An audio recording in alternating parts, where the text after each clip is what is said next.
बिस्मिल्लाहिर्रहमानिर्रहीम। मेरी प्यारी दोस्तों, अस्सलामु अलैकुम। लाखों करोड़ों दुरूदो सलाम हमारे नबी करीम हज़रत मोहम्मद सल्लल्लाहु अलैहि वसल्लम पर। जनाब, सर्दियां आ चुकी हैं और सर्दियों के साथ ही सर्दियों की सब्जियों में से एक अहम तरीन सब्ज़ी यानी कि मूलियां भी आ चुकी हैं और मूलियां आ जाती हैं। और मूलियां हैं जनाब बहुत ज़्यादा फ़ायदेमंद। इनका हमें क्या क्या फ़ायदा होता है ये भी बताएंगे। पहले मसाला जात देख लीजिए। 1 चाय का चम्मच आपने नमक ले लेना है, 1 चाय का चम्मच सुरख मिर्च पाउडर ले लेना है, आधा चाय का चम्मच हल्दी, आधा चाय का चम्मच धनिया, एक आपने खाने का चम्मच अदरक और लहसुन का पेस्ट ले लेना है, हरी मिर्च एक अदद ले लेनी है और धनिया ले लेना है हरा थोड़ा सा। ऑयल यहाँ पे जाएगा। अच्छा, आपने अब यहाँ पे वो सारी गलतियाँ जो आप करते हैं वो नहीं करनी। ऑयल आपने थोड़ा सा लेना है, 2 टेबल स्पून। तो जनाब, मूलियों को पहले आपने अच्छे तरीके से धो लेना है, क्योंकि ज़ाहिर बात है ये जड़ है, ज़मीन से आती है तो मट्टी कुछ ना कुछ रह ही जाती है। उसके बाद छील लें आप इसको अच्छे से। और जनाब, धोने और छीलने के बाद हमने इसकी कर लेनी है इसे कद्दूकश। इसकी ग्रेटिंग कर रहे हैं, अच्छे से कद्दूकश कर लेंगे।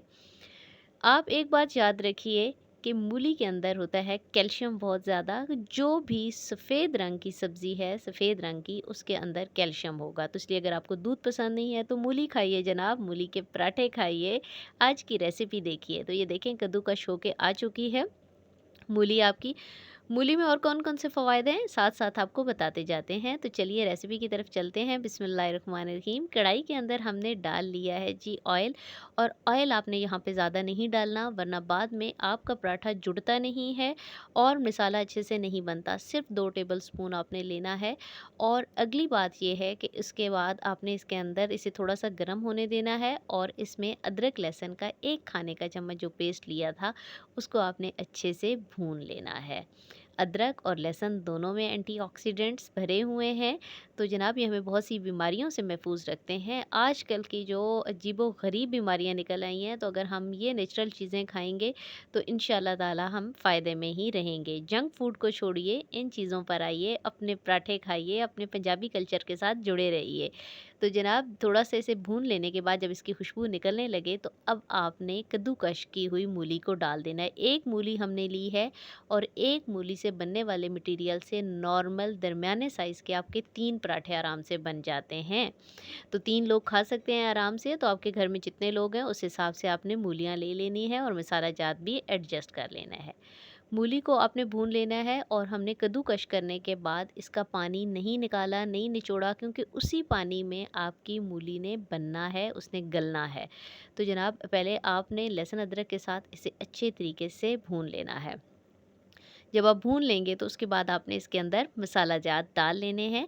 तो तमाम मसाला जात लीजिए जनाब, हमने इसके अंदर डाल दिए हैं जो हमने बताए थे, सिवाय हरा धनिया के। वो हम थोड़ी देर बाद डालेंगे जब हम इसे अच्छे से भून लेंगे।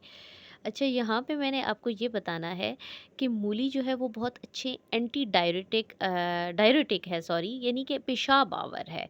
आपको अगर हम आपके जिस्म में फ्लूइड होता है, वो फालतू पानी अगर आपके जिस्म से बाहर नहीं निकल सकता, तो आपके जिस्म में, आपकी आँखों के नीचे, आपके जिस्म के जोड़ों में स्वेलिंग हो जाती है और वो शदीद दर्द का बायस बनती है।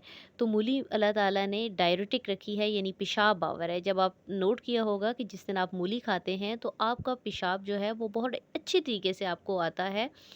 आप बहुत आराम से, सुकून से आपका पेशाब निकलता है। तो जनाब, ये सारी चीज़ें जो है ना वो आपके लिए बड़ी फ़ायदेमंद हैं। तो इनको नोट कीजिएगा अपने लिए और अपने बच्चों के लिए भी, उनको भी ये चीज़ें खिलाएँ और साथ-साथ मसाला आपने भूनते जाना है। तो जनाब, ये देखिए हमारा मसाला भुने जाता जा रहा है। अब हमने इसके अंदर हरा धनिया शामिल कर लेना है और हरा धनिया शामिल करने के बाद आपने इस मसाले को थोड़ा-सा और भूनना है। आपने इतना भूनना है कि मूली का हल्का-सा क्रंच तो बरकरार रहे, लेकिन बहुत ज़्यादा वो सख्त ना रहे। चूँकि हमने पानी निचोड़ा नहीं था, तो ये अच्छे तरीके से आपका मसाला तैयार हो जाएगा जनाब। मूली के पराठे खाएँ, यकीन करें बहुत मज़े के होते हैं। जो भी नेचुरल चीज़ें आती हैं उनको ज़रूर इस्तेमाल किया करें। सब्जियां अल्लाह ताला ने जिस मौसम में जो उतारी हैं, बेहतरीन उतारी हैं, उन्हें जी भर के खाइए, जंक फूड छोड़ दीजिए। तो चलिए जनाब, पराठे की तरफ बढ़ते हैं। पराठे के लिए हमने ले लिया है पेड़ा। और पेड़े को बनाने के बाद आपने पहले अच्छी तरीके से इसको चकली के ऊपर फैला लेना है। पहले अपने हाथों से इसे इवन आप कर लें। ये देखिए ऐसे दबाते हुए किनारे भी, ताकि कहीं से मोटा कहीं से पतला ना रह जाए।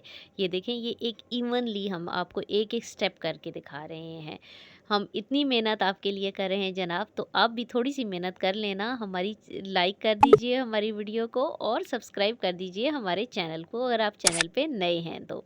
अब आपने जब अच्छे से ये इसको बेल लेना है, रोटी बना लेनी है, तो अब आपने इसके ऊपर मूली वाला मसाला अच्छे से स्प्रेड करना है। अब आप इसे स्प्रेड करेंगे तो इस तरह से अच्छे से स्प्रेड कर लें छुरी की मदद से, ऐसे जैसे टोस्ट के ऊपर आप मक्खन लगाते हैं। क्योंकि अगर आप स्प्रेड नहीं करते ना, तो कहीं कम मसाला आ जाता है, कहीं ज़्यादा, वो मज़ा नहीं आता। किसी निवाले में बिल्कुल रूखा पीका निवाला होता है और किसी में सारा मसाला भरा होता है। दरमियान में से आप कट लगाएं और इसको इस तरह से एक तरफ रैप करना शुरू कर दें। ये चकली को थोड़ा थोड़ा हिलाते जाएं, और ऐसे आपने इस पूरे जो आपका पराठा है, जो मसाला है जो आप लगा चुके हैं रोटी के ऊपर, उसे आपने पूरा रोल कर लेना है और आपने एक कोन सी बना लेनी है। ये जी, उसके बाद आपने इसको दोनों हाथों से ऊपर नीचे से दबा के एक पेड़ा इसका बना लेना है। ये देखें, एक एक स्टेप आपको दिखा रहे हैं ताकि आपका पराठा बेहतरीन बने। क्यों आपके पराठे में से मसाला बाहर निकल आता है, क्यों आपका पराठा मज़े का नहीं बनता, तो यही रीज़न होता है जनाब। अब आपने इसे दोबारा नर्म हाथों से, और अब आपने इसे नरमी से बेलना है। इसके ऊपर कोई जज्बातीपन नहीं दिखाना जी, कोई आपने इसके साथ ज़ोर ज़बरदस्ती नहीं करनी। आराम आराम से प्यार से आप इसे बेलते जाएं, तो बिल्कुल आपका मसाला बाहर नहीं निकलेगा। जनाब, अब हमने तवा रख लिया है और तवे के ऊपर आपने डाल देना है अपना पराठा बहुत आराम से, इत्मीनान से। और आपने मीडियम आंच रखनी है यहाँ पे, ना स्लो रखनी है ना बहुत तेज़ रखनी है। अब जो इसकी कसर रह गई है वो तवे पे डालने के बाद आपने निकाल लेनी है, यानी इसे बैलेंस कर लेना है ताकि इसके किनारे और सारा बिल्कुल इवन बने। तो जनाब ये देखिए कितना प्यारा गोल गोल सा हमारा पराठा जो है वो हो चुका है। तो अब आपने इसे चेक कर लेना है। हाँ जी, एक साइड जब इस तरह से हो जाए तो आपने क्या करना है, अपने पराठे को थोड़ा सा एक साइड से उठाना है और उसमें हस्बे ज़ायक़ा जितना घी आप लगाना चाहते हैं वो घी आपने लगा देना है, ताकि अच्छी तरीके से आपका पराठा बने। अब आपने उसे साथ साथ हिलाते जाना है। जब आप हिलाते नहीं हैं ना, तो वो एक ही जगह से कहीं से काला हो जाता है, फूल अच्छे नहीं बनते। तो ये देखें, माशाल्लाह सुबहान अल्लाह, कितने प्यारे फूल बन चुके हैं जनाब, कितना प्यारा पराठा हमारा तैयार हो रहा है। दोनों साइड से आपने अच्छे से पकाना है ताकि आपका क्रिस्पी सा पराठा बन जाए। अंदर की भी फिलिंग बहुत ज़बरदस्त है, तो ऊपर से भी बहुत ज़बरदस्त होना चाहिए। कितना गोल्डन कलर आ चुका है, बहुत ज़बरदस्त जनाब। आपका पराठा बिल्कुल तैयारी के मराहिल में है। बस दिल कर रहा है कि अभी जल्दी-जल्दी उतरे और हम जल्दी-जल्दी इसको खा जाएँ। तो देखें जी, ये अल्लाह ताला की शान है। अल्लाह ताला ने हमें जो-जो नेमतें दी हैं, आप उन्हें अल्लाह ताला का शुक्र अदा करके खाया करें। शुक्र अदा करने से नेमतों में इज़ाफ़ा होता है, बरकत होती है। तो हम अपना पराठा उतारने लगे हैं। ये लीजिए जनाब, आ गया पराठा। और इस पराठे को जब चाहे तो आप दही के साथ खाएँ, चाहे तो आप यम्मी अचार के साथ इसे खाएँ।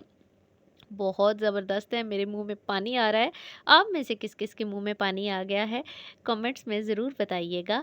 दुआओं में याद रखिएगा, आसानियाँ लेते रहें, आसानियाँ बाँटते रहें। अल्लाह ताला आप सबका हामी व नासिर हो। और हमारे चैनल को प्लीज़ सब्सक्राइब कर दें और प्लीज़ लाइक करके एक अच्छा-सा कमेंट आपने ज़रूर लिख देना है।